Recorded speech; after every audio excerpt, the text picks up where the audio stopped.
நண்பர்களே, அன்பர்களே, இப்போ தசாவதாரம்னு நம்ம படிச்சிருக்கிறோம் இல்லையா? தசாவதாரத்தில் எந்தெந்த அவதாரத்துக்கு என்னென்ன கிரகங்கள் முக்கியம், என்னென்ன கிரகங்கள் டாமினேஷன்னு பார்த்துடலாமா? அதையும் தெரிந்து கொள்வது நல்லது தானே. முதல் அவதாரம் மச்ச அவதாரம்னு சொல்லுவாங்க. அந்த மச்ச அவதாரத்துக்கு உண்டான கிரகம் கேது. அடுத்து 2வது கூர்ம அவதாரம். கூர்ம அவதாரத்துக்கு உண்டான கிரகம் சனி பகவான். அடுத்தால வராக அவதாரம்.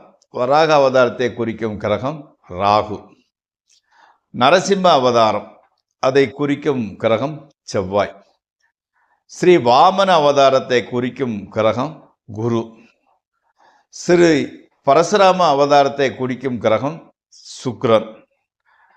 ஸ்ரீ ராம அவதாரத்தை குறிக்கும் கிரகம் சூரியன். பலராம அவதாரத்தை குறிக்கும் கிரகம் குளிகன், மாந்தி. கிருஷ்ணாவதாரத்தை குறிக்கும் கிரகம் சந்திரன். கல்கி அவதாரத்தை குறிக்கும் கிரகம் புதன். அப்போ ஒரு சின்ன நம்ம ஒரு நுட்பமான ஆழ்ந்து சிந்திக்கும் போது ஒன்று புலப்படுகிறது. இப்போ கல்கி அவதாரத்துக்கு உண்டான கிரகம் புதன்னு சொல்கிறோம் இல்லையா? அப்போ எப்படின்னா, கலி முத்தி போகும்போது உலகத்தை நான் அழிப்பேங்கிறது மாதிரி சொல்லுவாங்க. உலகம் அதோட அழிஞ்சிரும்னு சொல்லுவாங்க.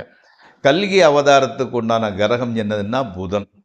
புதன் எதை இண்டிகேட் பண்ணுறாங்கன்னா, இந்த டெலிகம்யூனிகேஷனு, ஃபோனு, அது சம்மந்தப்பட்ட பொருட்கள், துறைகளை இண்டிகேட் பண்ணக்கூடியது தான் புதன்.